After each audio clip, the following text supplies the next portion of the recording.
Tu es le Dieu au-dessus de tous les dieux. Nul n'est comparable, nul n'est semblable à toi.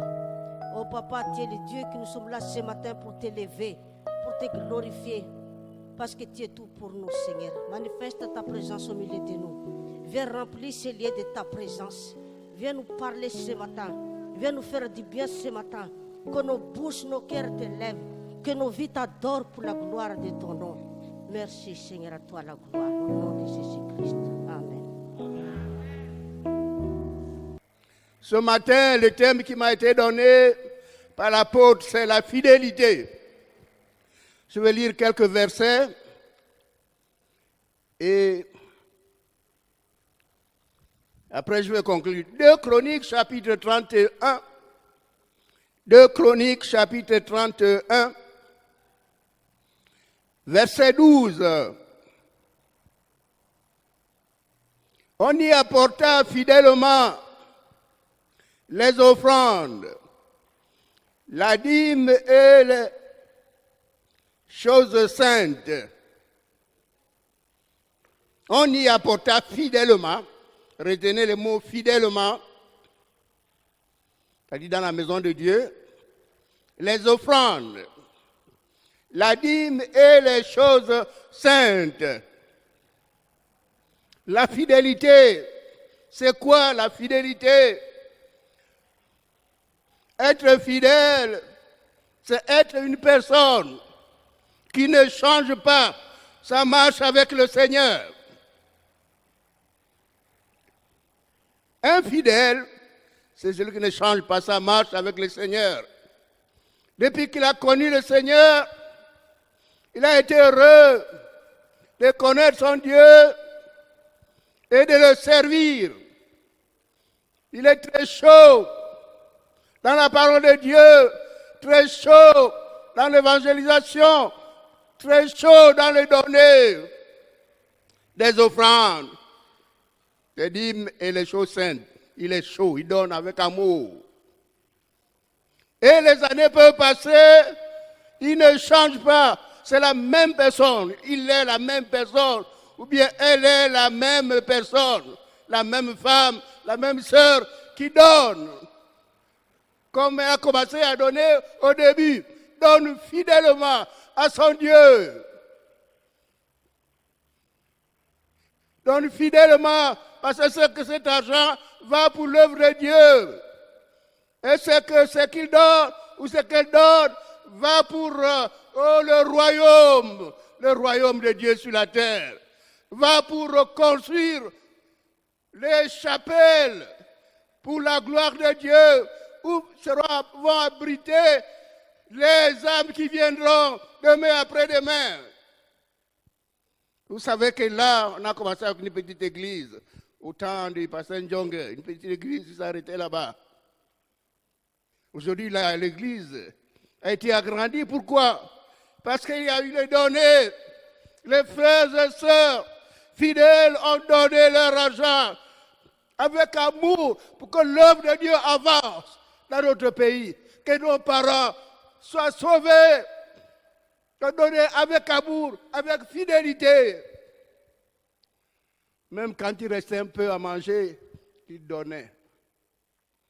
Ils donnaient pour que l'œuvre de Dieu avance. Ils donnaient pour que nos parents soient sauvés. Donnaient avec amour pour que nos amis soient sauvés. Est-ce qu'aujourd'hui, nous sommes encore fidèles? Sommes-nous encore fidèles, frères et sœurs, dans les données? Est-ce qu'on peut nous appeler fidèles, serviteurs? Le thème de ce matin, c'est « Sois fidèle jusqu'à la fin », c'est-à-dire à la mort. Et tu recevras la couronne de gloire. Amen, amen. Mon frère, ma soeur, sois fidèle. Si tu as perdu cette fidélité, parce que tu ne donnes plus avec amour, parce que tu fais des calculs, alors ce matin, tu peux dire, Seigneur, crie de tout ton cœur, oh mon Dieu, j'ai perdu la fidélité. Seigneur, viens à mon secours. Et Dieu viendra à ton secours. Il te rétablira. Alléluia. Sois fidèle jusqu'à la fin. La fin, c'est la mort. Pas autre chose. C'est quand Dieu va t'appeler comme il a appelé les autres.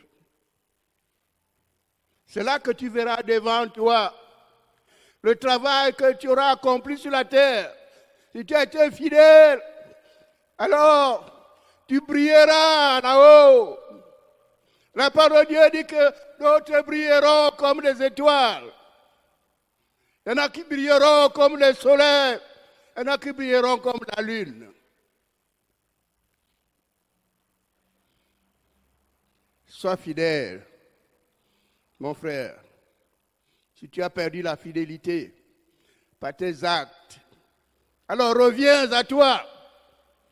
Sois fidèle jusqu'à la fin et tu brilleras là-bas comme le soleil brille au zénith.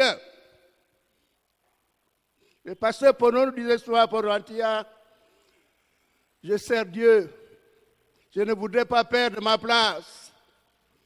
Je voudrais même être sous la table, manger les miettes que les autres vont laisser tomber, que de perdre le ciel.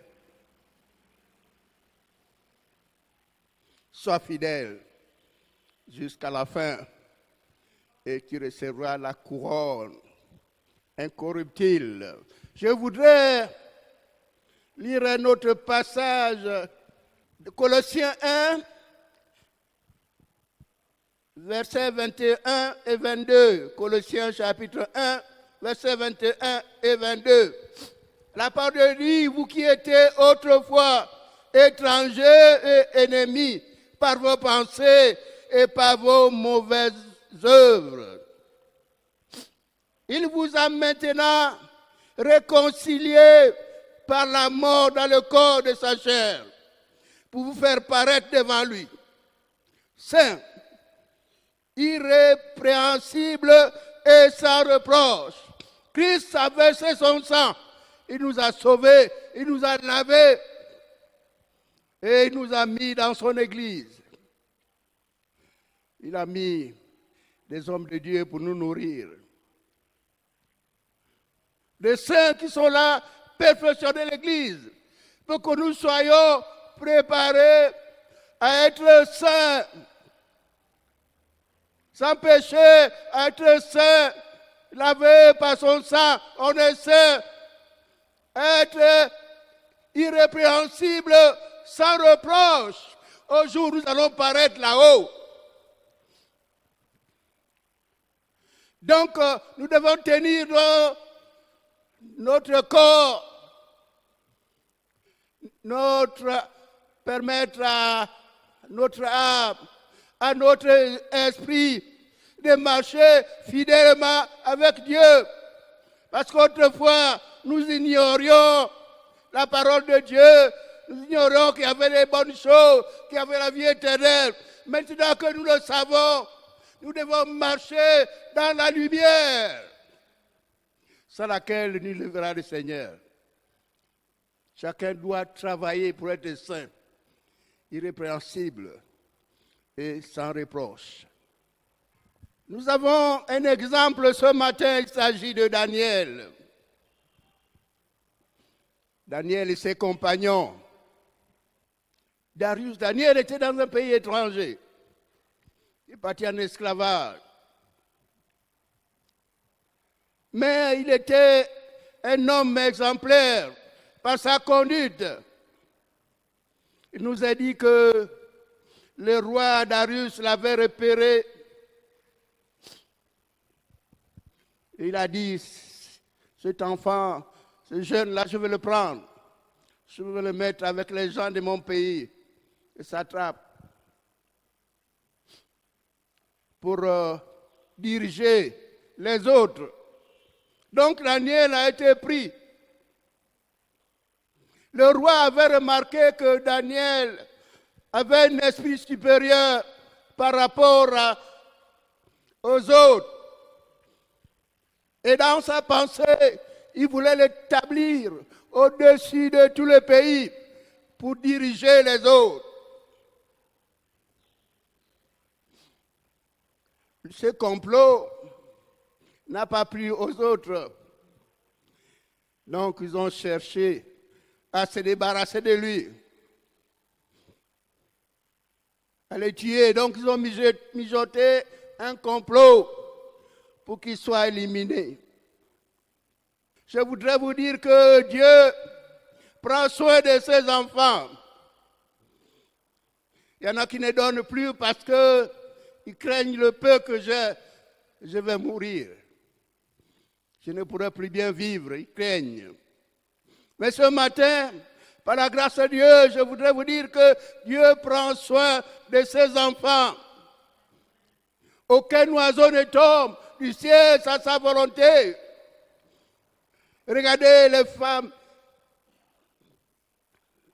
qui vendent la nourriture, qui passent avec les cuvettes. Deux fois, la femme fait un pot pas et puis la nourriture se renverse sur la route. Elle ne peut pas tout ramasser, mais le reste, c'est pour les oiseaux. Dieu a dit qu'aucun oiseau ne tombe. Ça, sa volonté. Donc Dieu sait que ces oiseaux ont besoin de manger. Quand on a peur, on ne veut plus donner parce qu'on n'a plus grand-chose. Vous êtes disgraciés.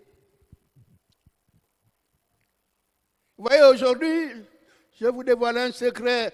Il y en a qui ne donnent plus. Pourquoi?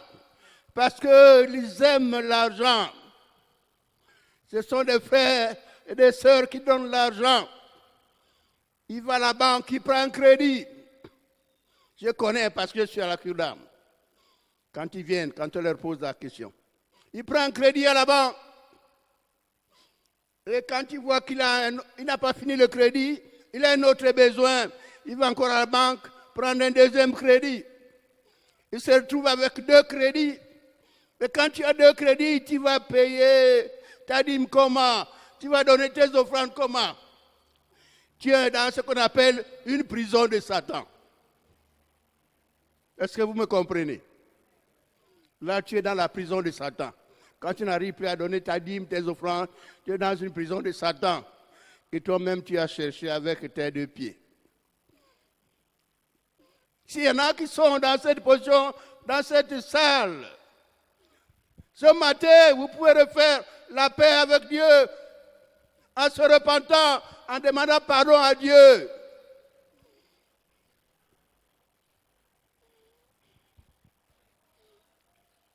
Et donc le complot, c'était pour éliminer Daniel.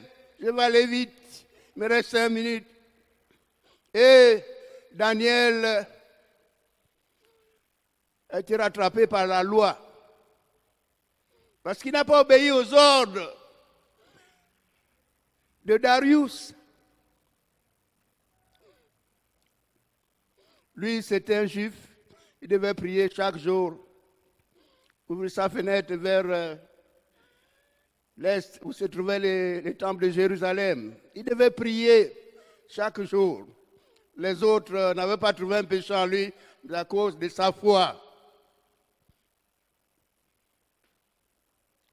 Et l'ordre va être donné.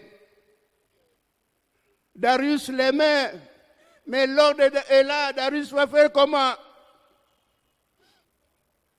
Donc Darius va signer que Daniel soit tué, soit jeté dans la fosse au lion. Et lui-même, le roi est venu. On a mis un caillou à l'entrée de la fosse. On l'a jeté là-bas. On a mis un caillou à l'entrée de la fosse. Le roi est venu sceller de son sceau le caillou, afin que personne n'ouvre le caveau.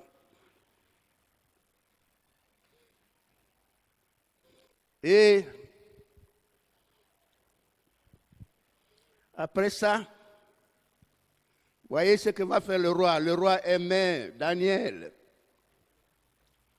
C'est un homme merveilleux, un homme fidèle. Voilà ce que va dire le roi Daniel. Il va prononcer une parole merveilleuse envers Daniel, lui qui était un roi païen. Il va dire, puisse ton Dieu que tu sers avec persévérance. Puisse ton Dieu que tu sers avec persévérance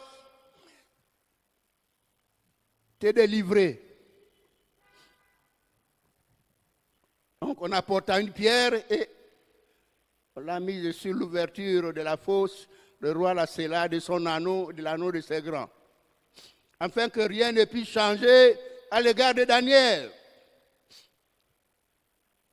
Verset 18, vous voyez, écoutez ce que dit le roi, ce qu'il fait. Le roi retourna dans son palais. Il nous a dit que le roi passa la nuit à jeun. Un roi païen, il aimait Daniel. À cause de sa conduite envers Dieu, le roi était marqué. Le roi passa la nuit à jeun. Il ne fit point venir de concubine auprès de lui. Vous écoutez ça? Un roi païen. Ce jour-là, à cause de l'amertume dans son cœur, il a signé, parce que la majorité, à cause de la majorité, il a signé. Mais il est parti, il n'a pas mangé ce soir-là. La petite, il fait venir une concubine qui dort avec lui. Ce jour-là, il n'a pas fait venir de concubine auprès de lui. Et il n'a pas eu de sommeil. Et il nous a dit que de très grand matin, le roi alla à côté de la fosse. Et il a crié, Daniel, Daniel, ton Dieu que tu sers, t'a-t-il gardé des lions? Et Daniel, du fond de tout, il a répondu, au roi, vis à jamais, je suis vivant. Alléluia. Pourquoi Daniel est jeté dans la fosse aux lions, est-il vivant? Parce qu'il gardait la loi de Dieu, était un homme fidèle. Fidèle, un homme qui ne change pas, qui marchait selon les préceptes de Dieu. Il louait Dieu chaque jour, il priait. Alléluia. C'est pour cela que dans la fosse aux lions, Dieu l'a gardé. Frères et sœurs, je voudrais terminer par là. Le temps qui m'est imparti est terminé. La fidélité. Sois fidèle. Il a dit qu'il faut être fidèle dans le moindre des choses et Dieu te confiera les grandes. Daniel a été fidèle, Dieu l'a gardé. Si tu as perdu la fidélité, tu ne donnes plus tes offrandes. Tu dis, ce matin, c'est l'occasion de dire, Seigneur, je me repens. Oh Seigneur, viens à mon secours. J'ai péché. Sauve-moi et Dieu te sauvera. Alléluia. En ton nom, Seigneur, nous sommes là, tous réunis devant toi, en ton nom, Seigneur. Oh, oui, nous sommes là, tous réunis devant toi. Honneur au Père, honneur au Père, honneur au Fils de Dieu, honneur à l'Esprit de Dieu Tout-Puissant. Honneur au Père, honneur au Fils de Dieu, honneur à l'Esprit de Dieu Tout-Puissant. Honneur au Père, honneur au Père, honneur au Fils, honneur au Fils de Dieu, honneur à l'Esprit du Dieu Tout-Puissant.